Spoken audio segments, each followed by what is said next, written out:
let me break this into smaller bite-sized action steps for the audience. So the first thing we're saying, though, is that for 3 or 4 hours for 3 or 4 hours before you go to sleep, don't eat anything. And then the second thing you're saying is that if you eat at 6, so if you took 3 or 4 hours between dinner and going to sleep, then you want to make sure it's at least 12 to 16 hours between your last meal at night and your first meal in the morning. Is that what we're saying, Dr. Bredesen, is the 12-3 rule? Yes, so exactly. So what we're saying, though, critically is become metabolically flexible. That's the thing that's missing in most people who have MCI. Okay, so that's the first thing. Then for both Parkinson's and Alzheimer's, where do we feel, what is exercise's role? Is this, so the first thing we want action step is the 12 and 3 hours, eat 3 or 4 hours before you go to bed, don't eat for 12 hours between dinner and breakfast. The second thing is for prevention of Alzheimer's and Parkinson, where does exercise, and exercise means aerobics, it also means resistance weight training, where does that fit into this? Well, I'd like to answer that if I may. Brain-derived neurotrophic factor is increased by exercise. And brain-derived neurotrophic factor allows us to produce more brain cells and more connections between our brain cells. There are other trophic factors too. So this is one of the ways that exercise does that. And exercise, of course, has been found to help tremendously in Parkinson's disease, not only prevention, but in assisting people with Parkinson's disease experience fewer symptoms. Yeah, absolutely agree. And multiple mechanisms here, because you do create more insulin sensitivity with exercise. That's one of the things that actually is the benefit. As Steve said, of course, you increase your BDNF. Most studies show 10 to 12%, that sort of increase. And of course, there are other things like whole coffee fruit extract that have been shown to increase it as well. Lots of people are interested in increasing BDNF in Alzheimer's disease. Of course, improved blood flow, improved oxygenation, improved sleeping. So absolutely, by multiple mechanisms, when it comes to Alzheimer's disease and pre-Alzheimer's, and that's of course one of our big problems, we diagnose this so late. We call mild cognitive impairment is a relatively late stage of this problem. It's like telling someone they have mildly metastatic cancer. So this is one of the big problems. In fact, we diagnose it so late, but absolutely exercise plays a huge role in best treatment and best prevention. I agree.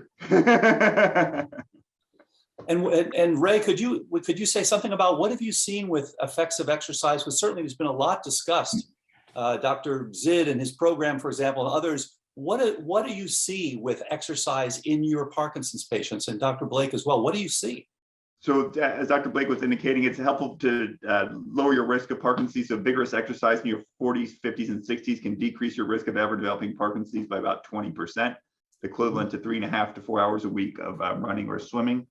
And then numerous studies have demonstrated the benefits of exercise for people with Parkinson's disease, everything from boxing, where you actually don't have to hit people in the head, but you do vigorous exercise, bicycle riding. A study done in the New England Journal of Medicine showed that Tai Chi improved balance and decreased your risk of falls. Yoga, dancing have all been shown to be of great benefit for people with Parkinson's. And what does it do for your GDNF?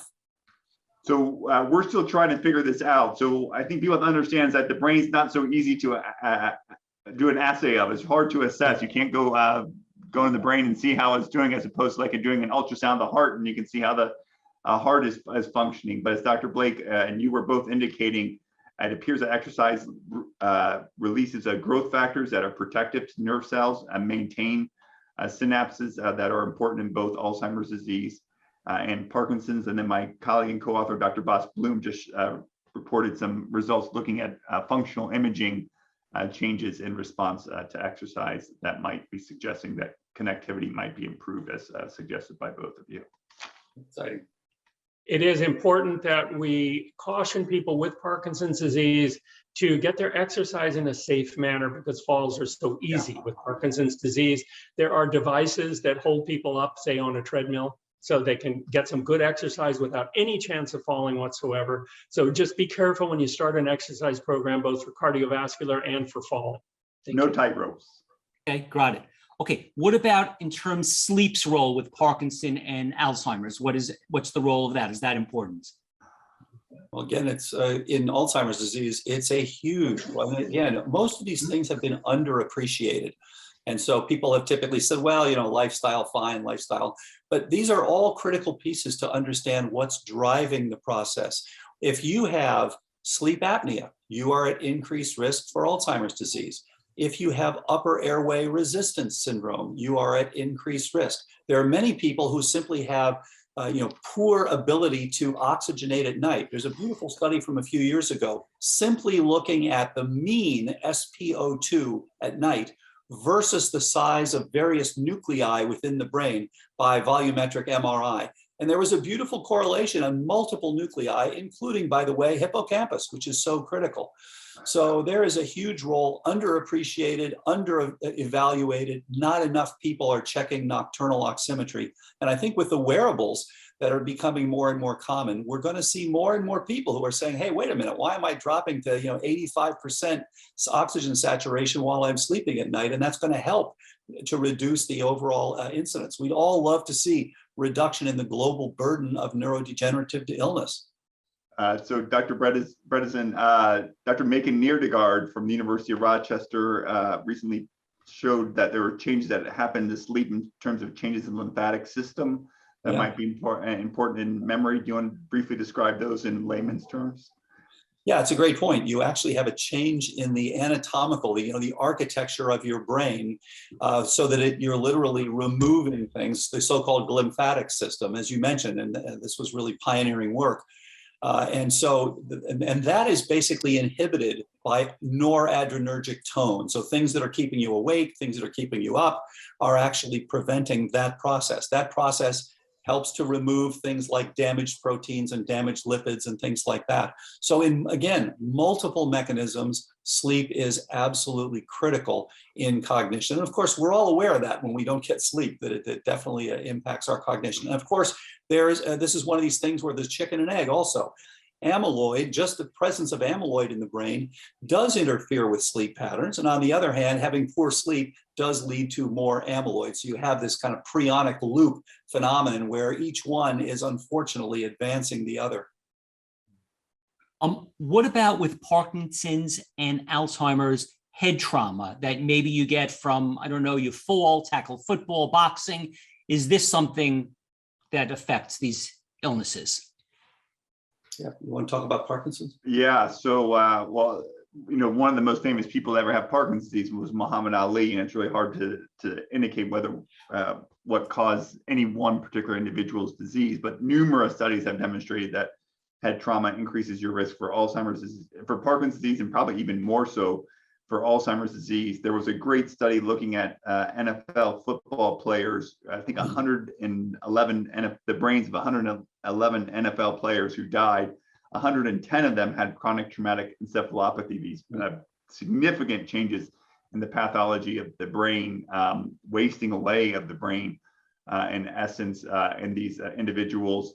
The vast majority of them had memory impairment. Over half of them had features of Parkinsonism. So protect your brain. It's your most important organ. And that's the reason we chose our field. Absolutely. And Steve, you want to weigh in on this? Well, traumatic brain injury is definitely damaging to memory, and many people come in our memory clinic with traumatic brain injury. It's definitely a contributor, and it depends where it is a coup contra coup injury or what type of injury it is. There are various degrees, but traumatic brain injury is extremely common in the military, in sports, as Dorsey mentioned, and it is damaging to the brain, and sometimes that damage is permanent. And there's not much we can do about that except avoid accidents, so it's hard to use it as a prevention. Yeah, there was an interesting paper that came out way back in 1985 from Gareth Roberts, who looked at people who had significant head trauma, typically in car accidents, and then died within 7 to 10 days or so after the accident. And they had surprisingly massive amounts of amyloid in their brain. So this is something that pours out. It's not only part of the innate immune system, it's also part of the response to neural damage. And so now, as we hear, people who are getting this repeatedly, CTE, you end up with very little amyloid. Classic CTE has very little, if any, amyloid. It's really a tauopathy. But I suspect that in many of these cases, you've cleared out these things over the years by the time you end up with classical CTE. One of the problems with traumatic brain injury is that if you can treat it right away, you can make some good inroads in it. Yeah. But once time has passed over a few months, it's very difficult. We have treatment protocols in our clinic for it, but it is easier if you can get it treated right away. So if you are injured in that way, in some senses, traumatic brain injury is like a stroke. It's better to treat it right away where you can get to it and help it out, because there may be reperfusion injury, for instance, in head injury where the blood is stopped and then all of a sudden rushing into the brain, causing a lot of injury. If you had a son in high school, would you let him play tackle football or box? No. I mean, I would check his ApoE status, to be honest. If he were ApoE4 positive, because they respond more poorly to trauma, I would definitely say no. If he were ApoE4 negative, I guess I'd ask him, are you trying to play linebacker or are you trying to play wideout? It would be maybe a little difference there. I think we need to encourage sports for all kids. We just talked about the benefits of exercise. We need it as a society, as parents, as adults, to ensure that the sports that we encourage are safe for our children. And I think there are certain sports that currently, by their nature, are not safe, especially for young children. Yeah. Right, soccer would be a good choice because it's so much safer than tackle football. Yeah. Unless you're doing a lot of headers. Yeah, I mean, I think, and these are easy modifications to do. I mean, there were women's soccer players from the World Cup who were talking about, the idea that you're going to head a ball that was kicked 40 feet into the air and use it to redirect it. Maybe that's not the brightest idea in the world. So we can, make changes to our existing sports, make them safer, and so that we can continue to enjoy them. But, some of these things, tackle football at a young age for kids is probably not the wisest idea.